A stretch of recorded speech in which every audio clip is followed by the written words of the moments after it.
নমস্কাৰ বন্ধু বান্ধৱীসকলে জেৰাগিটিলৈ আপোনালোকক স্বাগতম আমি কৰ্মগতভাৱে আসাম হিষ্ট্ৰীৰ পাৰ্টটো আলোচনা কৰি আছো এতিয়ালৈকে আমি প্ৰাচীন অসমৰ দুটা অন্যতম ৰাজবংশ বৰ্মন বংশ আৰু শালস্তম্ভ বংশৰ বিষয়ে আলোচনা কৰিলো আমি পাই আহিছো যে বৰ্মন বংশৰ সময়ত অৰ্থাৎ 350 এডিৰ পৰা প্ৰাচীন অসম আৰম্ভ হৈছিল এইদৰে কৰ্মগতভাৱে আহি 990 এডিৰ পৰা 1138 লৈ পাল বংশৰ ৰজাসকলে কামৰূপত শাসন কৰিছিল ইয়াৰ আগৰ বংশটো আছিল শালস্তম্ভ বংশ সেই বংশৰ প্ৰতিষ্ঠাপক ৰজা আছিল শালস্তম্ভ আৰু শেষৰ ৰজা আছিল ত্যাগসিংহ এইটো আমি পাই আহিছো ন কিন্তু ত্যাগসিংহৰ পাছত শালস্তম্ভ বংশ কিয় নাইকিয়া হ'ল বা পাল বংশ কিয় আহিলে এই যে ত্যাগসিংহ তেওঁ নিসন্তান আছিলে মানে তেওঁৰ কোনো সন্তান নাছিলে ঠিক যেনেদৰে আমি আগৰ বংশটো পঢ়োতে ভাস্কৰ বৰ্মনৰ বিষয়ে পঢ়িছিলো তেতিয়া তেওঁ অবিবাহিত আছিলে অবিবাহিত থকাৰ কাৰণে কি হ'ল শালস্তম্ভই আহি তাত শাসন কৰিলে তেওঁ জেগাত এতিয়া সেই তেনে ধৰণে আমাৰ এই শালস্তম্ভ বংশটোৰ যিজন শেষ ৰজা আছিলে ত্যাগসিংহ তেওঁৰ কোনো সন্তান নাছিলে আৰু সেয়ে কি কৰিলে ৰাইজে সেই বংশৰ অন্য এজন লোক মানে ব্ৰহ্মপাল তেওঁক ৰাইজে নিৰ্বাচন কৰে আৰু নিৰ্বাচন কৰি তেওঁ ৰজা পাতে তেওঁ উপাধিটো পাল হোৱাৰ কাৰণে এই বংশটোৰ নামটো পাল বংশ হয় তো ব্ৰহ্মপাল যে সেইকাৰণে তেওঁলোকৰ বংশটোৰ সেই পালটোৰ নামেৰে পাল বংশ হয় ৰাইজে নিৰ্বাচন কৰা তেওঁ ফাৰ্ষ্ট ৰজা আছিল মানে ইয়াত অসমত তেওঁক নিৰ্বাচন কৰি ৰজা পতাত ব্ৰহ্মপালেই ফাৰ্ষ্ট ৰজা আছিল কিন্তু এই পাল বংশটো বেংগলৰ পাল বংশ নহয় দেই আমি আগতে যেতিয়া শালস্তম্ভ বংশ পঢ়োতে হৰম্ভাৰ সময়ত বংগত এটা পাল বংশ ফৰ্ম হৈছিলে বুলি পাইছিলো আৰু তাৰ প্ৰতিষ্ঠাপক আছিলে গোপালা সেই একেটা বংশ এটো নহয় দেই এটো বেলেগ কিন্তু শেষৰ ফাললৈ সেই মানে গৌৰৰ পাল ৰজাইও আমাৰ ইয়াত শাসন কৰিব সেই বিষয়টো আমি আলোচনা কৰিম এই বংশৰ মানে শেষৰ ফালে তেওঁলোক আহিব কিন্তু সেই একেটা পাল বংশ এই পাল বংশটো নহয় এই পাল বংশৰ ৰজাসকলে শাসন কৰিছিলে 990 এডিৰ পৰা 1138 এডিলৈ বিভিন্ন তথ্যত মানে উল্লেখ আছে ইয়াত 8জন ৰজাই শাসন কৰিছিলে তাৰ পাছত ৰজা হ'ল ৰত্নপালা এওঁৰ বিষয়ে ইম্পৰ্টেন্ট দেই তেওঁ ৰত্নৰ দৰে উজ্জ্বল আছিল আৰু শাসন বহুত ন্যায়িককৈ চলাইছিল মানে তাৰ পৰাই তেওঁ নামটো ৰত্নপালা হৈছিল নিচিনাকে হৈছে আৰু তেওঁ শাসনভাৰ ধুনীয়াকৈ চলাইছিলে মানে তেওঁ যিখিনি কাম কৰিছিলে ন্যায়পূৰ্বক আছিলে আৰু তেওঁ বহুত ভাল আছিলে মানে সেইকাৰণে চাগে তেওঁৰ নামটো ৰত্নপালা হ'ল তেওঁ ৰাজধানী সৰুপেশ্বৰৰ পৰা পাকজ্যোতিষপুৰ বা দুৰ্জয়লৈ নিছিল এইটো ইম্পৰ্টেন্ট দেই এইটো চাব কোনে ৰাজধানীটো সৰুপেশ্বৰৰ পৰা দুৰ্জয়লৈ নিছিল তেওঁ ৰাজধানীৰ চাৰিওফালে দুৰ্গ বনাই শ্ৰী দুৰ্জয় নাম দিছিল এই যিটো ৰাজধানী আছিলে চাৰিওফালে মানে এনেকৈ ডাঙৰকৈ ৱাল মাৰিছিলে একদম দুৰ্গ টাইপত আৰু তাৰ নাম দিছিলে দুৰ্জয় তেওঁ গৌড়ৰ ৰজা ৰাজ্যপালৰ লগত যুদ্ধ কৰি সেই যুদ্ধত তেওঁ ঘৰুৱাই পৰমেশ্বৰ পৰম ব্ৰহ্ম মহাধীৰাজ উপাধি গ্ৰহণ কৰিছিলে চক নামটো কি লৈছিলে পৰমেশ্বৰ পৰম ব্ৰহ্ম মহাধীৰাজ মানে তেওঁ হৰুৱাইছে আৰু বহুত ঈশ্বৰ আছিলে তেওঁ বহুত শক্তিশালী আছিলে সেইকাৰণে তেওঁ ঘৰুৱাব পাৰিছিলে সেই একে তেওঁৰ মানে সমসাময়িক ৰজা আছিলে কোন ৰাজ্যপাল তেওঁ সময়ত কামৰূপত ডাঙৰ তামৰ খনি পোৱা গৈছিলে তেওঁ কেইবাটাও কপাৰ প্লেট ইনস্ক্ৰিপশ্যন পোৱা যায় এটা একদম ইম্পৰ্টেন্ট পাৰ্টটো এতিয়া আহিছে বৰগাঁও কপাৰ প্লেট ইনস্ক্ৰিপশ্যন এইটো ক'ত আছে তেজপুৰত আছে ইয়াত শালস্তম্ভ বংশৰ ৰজাসকলৰ বিষয়ে উল্লেখ আছে মানে এই বৰগাঁও কপাৰ প্লেট ইনস্ক্ৰিপশ্যনৰ ইয়াৰ যিটো আগৰ ৰাজবংশ সেই ৰাজবংশটোৰ কথা উল্লেখ আছে আমি আগতেও পাইছিলো ইয়াত তেওঁ শালস্তম্ভ বংশৰ প্ৰতিষ্ঠাপক শালস্তম্ভৰ বিষয়ে কি কৈছিলে ম্লেচ্ছাধীনাথ বুলি কৈছিলে তাৰপিছত আহিলে শুৱালকুছি কপাৰ প্লেট ইনস্ক্ৰিপশ্যন এইটো ক'ত আছে শুৱালকুছিত আছে ইয়াৰ পাছত আহিলে চৌৰাতবাৰী ইনস্ক্ৰিপশ্যন এইটো ক'ত আছে নগাঁৱত আছে এইকেইটা আপোনালোকে চাই থ'ব দেই এইকেইটা বহুত দৰকাৰ হয় এই কপাৰ প্লেট ইনস্ক্ৰিপশ্যন সেইখিনি আৰু লাগিবই মানে তাৰ পাছত আহিলে পুৰন্দপাল এওঁ কম দিন শাসন কৰি মৃত্যু হৈছিল আমি যে ফাৰ্ষ্ট টাইমতে কৈছিলো 8জন ৰজাই শাসন কৰিছিলে কিন্তু 7জন ৰজাৰ বিষয়েহে মানে ডিটেইলছত আছে কাৰণ এই পুৰন্দপাল নামৰ যিজন শাসক আছিলে তেওঁ বেছি দিন শাসন কৰিবলৈ নাপালে কম দিন শাসন কৰিলে বা ৰজা হ'ল নহল এনেকুৱা অৱস্থাতে তেওঁ মৃত্যু হৈছিলে তাৰ পাছত আহিলে ইন্দ্ৰপালা তেওঁ শ্ৰী দুৰ্জয়ৰ ৰাজধানীখন কোনেও আক্ৰমণ কৰিব নোৱাৰাকৈ সুৰক্ষিত কৰি ৰাখিছিল যিটো তেওঁৰ মানে ককাক হ'ব ন ৰত্নপালে নিৰ্মাণ কৰিছিল সেইখন তেওঁ সুৰক্ষিত কৰি ৰাখিছিল তেওঁ চন্দ্ৰবংশৰ ৰজা কল্যাণ চন্দ্ৰৰ লগত যুদ্ধ হৈছিল আৰু তেওঁ হৰুৱাইছিল তেওঁ মানে এজন শক্তিশালী ৰজা আছিল আৰু সেই তেওঁ যুদ্ধ কৰি পেলাই চন্দ্ৰবংশীয় ৰজা কল্যাণ চন্দ্ৰক হৰুৱাইছিল তেওঁ ৰাজকোটসকলৰ এগৰাকী কুঁৱৰী ৰাজ্যদেৱীক বিয়া কৰাইছিল তেওঁৰো দুটা কপাৰ প্লেট ইনস্ক্ৰিপশ্যন আছিলে সেইকেইটা হৈছে গুৱাহাটী আৰু গুৱাকুচি যিটো নলবাৰীত আছে তেওঁ পূৰ্ণবৰ্ধন অঞ্চলটোত বহুত দান দক্ষিণা কৰিছিল তাৰ পাছৰ ৰজা হ'ল গোপাল বা গোপালা বৰ্মন এজন কিন্তু সেই হেৰিয়ৰ নহয় দেই বংগৰ পাল বংশীয় ৰজা গোপালা নহয় তেওঁলোকৰ এজনৰ নাম গোপালা ৰাখিছিল গোপালা চাগে ভাল কাম কৰিছিল বা তেওঁৰ পৰা ইনস্পায়াৰ হৈ পেলাই এওঁৰ নামক গোপালা ৰাখিছিলে তেওঁ সামাজিক জীৱনৰ নীতি ধৰ্মৰ বিষয়ে গুৰুত্ব দিছিল মানে এইটো কি বুজাইছে তেওঁ সমাজৰ যিবিলাক ৰুল ৰেগুলেশ্যন আছে মানে সেইবিলাক ভালকে চলাই নিয়াৰ ওপৰত গুৰুত্ব দিছিলে তেওঁৰো এটা ৰেকৰ্ড আছে যিটো হৈছে গস্তল গান যিটো নগাঁৱত আছে ইয়াত পাল বংশৰ ৰজাসকলৰ বিষয়ে উল্লেখ আছে তেওঁ মানে নিজৰ যি বংশৰ যিসকল ৰজা আছিলে সেইসকলৰ বিষয়ে আছিলে একদম ইম্পৰ্টেণ্ট দেই যিটো মানে গস্তল গানটোত কি আছিলে পাল বংশৰ ৰজাসকলৰ বিষয়ে উল্লেখ আছিলে তাৰ পাছত আহিলে হৰ্ষপালা তেওঁ বিদ্বান আৰু কবি আছিল কিন্তু তেওঁৰ দিনত পাল বংশৰ সীমা সংকুচিত হৈছিল মানে কি বুজি পাইছেনে কমি গৈছিল মানে যিমান দূৰলৈকে পাল বংশৰ ৰজাসকলৰ সীমাটো আছিল মানে পাল ৰাজ্যৰ সীমাটো আছিল সীমানটো কমি আহি মানে কম হৈ গৈছিলে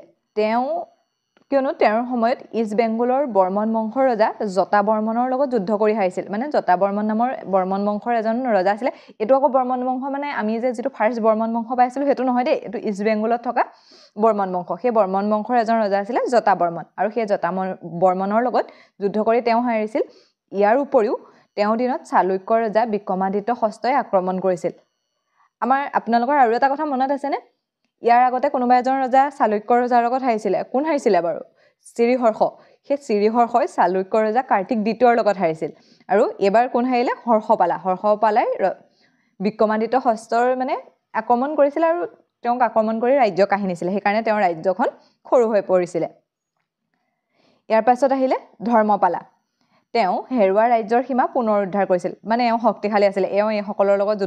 যুদ্ধ কৰি পেলাই তেওঁ যিখিনি দেউতাকৰ দিনত কাঢ়ি লৈ গৈছিলে সেইখিনি তেওঁ পুনৰ উদ্ধাৰ কৰিছিলে তেওঁ ৰাজ্য সাগৰলৈকে বিস্তাৰ কৰিছিল বুলি উল্লেখ আছে তেওঁ মানে হেৰুৱা অংশটোকে উদ্ধাৰ কৰাই নহয় তেওঁ বহুত দূৰলৈকে ৰাজ্য বিস্তাৰ কৰিছিলে সেইবাবে তেওঁক পাল বংশৰ মষ্ট পাৱাৰফুল কিং বুলি কোৱা হয় একদম ইম্পৰ্টেণ্ট আহিব পাৰে দেই পাল বংশৰ সকলোতকৈ শক্তিশালী ৰজাজন কোন আছিলে ধৰ্মপালা তেওঁ তত্ত্বাৱধানত কালিকা পুৰাণ ৰচনা হৈছিল এইটো ইম্পৰ্টেণ্ট কাৰ তত্ত্বাৱধানত কালিকা পুৰাণ ৰচনা হৈছিল কালিকা পুৰাণৰ বিষয়ে মনত পৰিছেনে আমি যেতিয়া পাক ঐতিহাসিক যুগ পঢ়িছিলোঁ তেতিয়া যে পাইছিলোঁ কালিকা পুৰাণ আৰু যোগিনী তন্ত্ৰ মানে সেইকেইখন আমাৰ প্ৰাচীন অসমৰ অন্যতম গ্ৰন্থ সেইকেইখনতে মানে আমাৰ প্ৰাক ঐতিহাসিক যুগৰ বিষয়ে উল্লেখ আছে তেওঁ কেইটামান ৰেকৰ্ড আছে ৰেকৰ্ডকেইটাও ইম্পৰ্টেণ্ট ফাৰ্ষ্ট পুষ্কাবৰ্ধা ৰেকৰ্ড নৰ্থ গুৱাহাটীত আছে তেওঁ নিজে এজন কবি আছিল সেয়েহে ইয়াৰ প্ৰথম 8 শাৰী তেওঁ নিজে লিখিছিল পুষ্কাবৰ্ধা ৰেকৰ্ড ক'ত আছে নৰ্থ গুৱাহাটীত আছে আৰু তাৰ ফাৰ্ষ্ট 8 শাৰী কোনে লিখিছিলে ধৰ্মপালে মানে ৰজাজনে নিজে লিখিছিলে তাৰ পাছত আহিলে খনামুখ কপাৰ প্লেট যিটো নগাঁৱত আছে তাৰ পাছত আহিলে শুভাংক পাতাকা তেওঁ 3টা ৰেকৰ্ড আছে পুষ্কাবৰ্ধা খনামুখ কপাৰ প্লেট আৰু শুভাংক পাতাকা তেওঁ ৰাজধানী কামৰূপ নগৰলৈ স্থানান্তৰ কৰিছিল আমি পাই আহিছিলোঁ এইটো যে নৰ্থ গুৱাহাটী বুলি কৈছে মানে এই যে ৰেকৰ্ডকেইটা নৰ্থ গুৱাহাটী ফালে বেছিকৈ পোৱা গৈছে মানে সেইকাৰণে ৰাজধানীটো পাই নৰ্থ গুৱাহাটী ফালে আছিলে আৰু ইটো ক'ত আছিলে শ্ৰীদুৰ্জয় প্ৰাগজ্যোতিষপুৰ বা কামৰূপৰ অংশটোত আছিলে এতিয়া এই বংশৰ শেষৰজন ৰজা জয়পালা এই বংশৰ শেষৰ ৰজা মানে এই বংশৰ শেষৰ ৰজাজন কোন আছিলে জয়পালা আৰু ইয়াৰ ফাৰ্ষ্ট ৰজাজন কোন আছিলে ব্ৰহ্মপালা সকলোতকৈ মানে মোষ্ট পাৱাৰফুল ৰজা কোন আছিলে ধৰ্মপালা মনত ৰাখিব আৰু তেওঁ কেইবাটাও ৰেকৰ্ড আছে একদম ইম্পৰ্টেণ্টৰ ভিতৰত সেইকেইটা বহুত ইম্পৰ্টেণ্ট হয় তাৰপাছত এওঁ মানে জয়পালা কেনেকৈ শেষৰ ৰজা হ'ল তেওঁৰ সময়ত বেংগলৰ ৰজা ৰামপালৰ সেনাপতি মায়ানাই আক্ৰমণ কৰি পূৰ্ণবৰ্ধন দখল কৰে মানে যিটো তেওঁলোকৰ পূৰ্ণবৰ্ধন এৰিয়াটো কামৰূপৰ অন্তৰ্গত আছিল সেইটো মায়ানা নামৰ সেনাপতিজনে মানে লৈ তেওঁ নিজে ইয়াত শাসন কৰা নাছিলে ত্যাংদেৱা নামৰ এজন লোকক তাত শাসন কৰিবলৈ দিছিলে এই বিষয়ে সন্ধাইকাই লিখা ৰামচৰিত্ৰত উল্লেখ আছে এইটো জাষ্ট ইনফৰমেশ্যনৰ কাৰণে ৰাখি দিছোঁ জাষ্ট ইনফৰমেশ্যন মানে এইটো নহয় ৰামচৰিতখন কোনে লিখিছিল সন্ধাইকাই আৰু তাত মানে যে বেংগলৰ ৰজা ৰামপালৰ সেনাপতিয়ে মায়ানাই আক্ৰমণ কৰিছিল বা কোনে কাক শাসন কৰিবলৈ দিছিলে সেই বিষয়ে লেখা আছিলে কিন্তু অলপ দিনৰ পাছত ত্যাংগাদেৱাই মানে নিজক স্বতন্ত্ৰ ঘোষণা কৰে মানে তেওঁ ৰজা তেনেকৈ ঘোষণা কৰি দিয়ে আৰু ৰামপালে বৈদ্যদেৱক তেওঁৰ বিৰুদ্ধে যুদ্ধ কৰিবলৈ পঠায় তেওঁ আহি টিংগদেৱক হত্যা কৰাৰ উপৰিও জয়পালৰ বাকী থকা অংশও দখল কৰে তাতে পাল বংশৰ শেষ হয় কি হ'ল যেতিয়া সেই ত্যাংগাদেৱাই ক'লে যে মই মানে স্বতন্ত্ৰ কিন্তু তেওঁ স্বতন্ত্ৰ হ'ব নোৱাৰে ন তেওঁ কোনোবাই দখল কৰি দিছে তেওঁক জাষ্ট শাসন কৰিবলৈহে দিছিলে তেওঁ অধীনত থাকক জেগাকণ চাবলৈ দিছিলে কিন্তু তেওঁ ক'লে যে মই স্বতন্ত্ৰ সেইকাৰণে কি কৰিলে ৰামপালে পুনৰ মানে বৈদ্যদেৱ নামৰ এজনক পঠিয়াই দিলে আৰু সেই বৈদ্যদেৱে আহি যুদ্ধ কৰি তেওঁকতো হত্যা কৰিলেই আৰু আমাৰ ইয়াৰ যিজন পাল বংশৰ ৰজা আছিলে জয়পালা তেওঁ বাকী যিখিনি অংশ শাসন কৰিছিলে সেইখিনিও তেওঁৰ লগত মিলাই ল'লে আৰু তাতে পাল বংশৰ শেষ হয় ইয়াৰ পাছত কি হ'ব আমিতো পাই আহিছোঁ ন প্ৰাচীন অসমটো 1206 চনলৈকে হ'ব কিন্তু এতিয়া আমি কিমান পাইছোঁ 1138 চন সিমান সময়লৈকে আহি মানে আমাৰ কোনে শাসন কৰিলেহি ৰামদেৱৰ মানে বৈদ্যদেৱে আমাৰ অসমত শাসন কৰিলেহি কি হয় সেই সময়ৰ পাছত মানে একদম এনেকুৱা শক্তিশালী এটা ৰাজবংশ নাই অসমত নাইকিয়া হৈ গ'ল মানে পাল বংশ যেতিয়া শেষ হ'ল এটা শক্তিশালী ৰাজবংশ মানে ইয়াৰ পৰা বৈদ্যদেৱক খেদি পঠিয়াব পৰাকৈ কোনো নাইকিয়া হৈ গ'ল সৰু সৰু জেগাত বিভিন্ন ৰাজবংশ শাসন কৰি আছে সৰু সৰু ৰজা আছে আৰু সেইবিলাকৰ ভিতৰত মানে কামৰূপত বা প্ৰাগজ্যোতিষপুৰতে এই বৈদ্যদেৱৰ শাসন কৰে সেই বিষয়ে আমি এতিয়া অলপ আলোচনা কৰিম হৰগৌৰী মাধৱ মন্দিৰটো পাল বংশৰে নিদৰ্শন অৱশ্যে 1538 চনত ৰঘুদেৱ নাৰায়ণে ইয়াক পুনৰ নিৰ্মাণ কৰিছিল এইটো সুধিব পাৰে কিন্তু এইটো বিশেষকৈ ৰঘুদেৱ নাৰায়ণৰ কথাহে অহা দেখা যায় এইটো কোনে নিৰ্মাণ কৰিছিলে কিন্তু প্ৰথম যেতিয়া ইয়াক নিৰ্মাণ কৰিছিলে এইটো পাল বংশৰ ৰজাসকলে নিৰ্মাণ কৰিছিলে ওকে এতিয়া আমি এই পাল বংশৰ যিটা অলপ ইম্পৰ্টেণ্ট হয় সেইকেইটা অলপ উনুকিয়াই লওঁ পাল বংশৰ ৰজাসকলে কেতিয়াৰ পৰা কেতিয়ালৈ শাসন কৰিছিলে 990 পৰা 1138 চনলৈ তেওঁলোকৰ মুঠ 8জন ৰজাই শাসন কৰিছিলে প্ৰতিষ্ঠাপক ৰজা আছিলে ব্ৰহ্মপালা আৰু এটা কথা মনত ৰাখিব এই ব্ৰহ্মপালা নিৰ্বাচিত হয় মানে ৰাইজে নিৰ্বাচন কৰা প্ৰথম ৰজা মানে অসমৰ হিষ্ট্ৰীত সেইটো ফাৰ্ষ্ট হৈছিলে অৱশ্যে পাল বংশৰ মানে গৌড়ৰ যিজন পাল বংশীয় ৰজা আছিল তেওঁকো নিৰ্বাচন কৰে কিন্তু অসমৰ ক্ষেত্ৰত ব্ৰহ্মপাল ফাৰ্ষ্ট ইয়াৰ পাছত হ'ল ৰত্নপাল তেওঁ কিহৰ কাৰণে ইম্পৰ্টেণ্ট তেওঁ সৰুপেচৰৰ পৰা মানে ৰাজধানীটো কলৈ লৈ গৈছিলে প্ৰাগজ্যোতিষপুৰ বা দুৰ্জয় ওকে আৰু তাৰ মানে চাৰিওফালে বাউণ্ডাৰী বনাই সেইটোৰ নাম কি দিছিলে শ্ৰী দুৰ্জয় মানে শ্ৰী দুৰ্জয় কোনে বনাইছিলে সুধিব পাৰে ৰত্নপালে বা এনেকৈ সুধিব পাৰে দুৰ্জয়লৈ ৰাজধানী কোনে লৈ গৈছিলে তাৰ পাছত আহিলে তেওঁৰ ইনস্ক্ৰিপশ্যনকেইটা কপাৰ প্লেট ইনস্ক্ৰিপশ্যনকেইটা সেইকেইটাৰ ভিতৰতে বৰগাঁও ইনস্ক্ৰিপশ্যনটো যিটো তেজপুৰত আছে সেইটো ইম্পৰ্টেণ্ট হয় কাৰণ সেইটোত মানে শালস্তম্ভ বংশৰ ৰজাসকলৰ বিষয়ে উল্লেখ ইয়াৰ পিছত অন্য এটা ইম্পৰ্টেণ্ট হৈছে গোপালাৰ গষ্টল গানটো যিটো আছিলে যিটোত পাল বংশৰ ৰজাসকলৰ বিষয়ে উল্লেখ আছে এইটো সুধিব পাৰে ক'ত পাল বংশৰ ৰজা কোনখন ইনস্ক্ৰিপশ্যনত বা কোনটো ৰেকৰ্ডত পাল বংশৰ ৰজাসকলৰ বিষয়ে উল্লেখ আছে সেইটো হ'ল গষ্টল গান এইটো যিটো নগাঁৱত আছে এতিয়া আহিলে এই বংশৰ most পাৱাৰফুল ৰজা কোন আছিলে ধৰ্মপালা আৰু কাৰ তত্ত্বাৱধানত কালিকা পুৰাণ ৰচনা হৈছিলে ধৰ্মপালা এই দুটা একেলগতে মনত ৰাখিব most পাৱাৰফুল আছিলে তেওঁ তত্ত্বাৱধানত কালিকা পুৰাণ ৰচনা হৈছিলে তাৰপিছত পুষ্কাবদ্ধ ৰেকৰ্ড আছিলে ধৰ্মপালাৰ ইয়াৰ প্ৰথম 8 শাৰী তেওঁ নিজে লিখিছিলে তেওঁ মানে কবি আছিলে তেওঁৰ 3টা ৰেকৰ্ড আছে গোটেইকেইটা ইম্পৰ্টেণ্ট সেইকেইটাও চাই ল'ব তেওঁৰ অন্য কেইটামান ৰেকৰ্ড হৈছে খনামুখ কপাৰ প্লেট আৰু শুভাংক পতাকা এইটো খনামুখটো কপাৰ প্লেটটো ক'ত আছে নগাঁৱত আছে শেষৰ ৰজা আছিলে জয়পালা এওঁ এই বংশৰ শেষৰ ৰজা মানে মই আপোনালোকক আগতেও কৈছোঁ এই বংশৰ মানে বংশটোৰ ফাৰ্ষ্ট ৰজা লাষ্ট ৰজা আৰু মানে যোনজন শক্তিশালী ৰজা সেইকেইজনৰ বিষয়ে মনত ৰখাটো বহুত ইম্পৰ্টেণ্ট তাৰপিছত কি হয়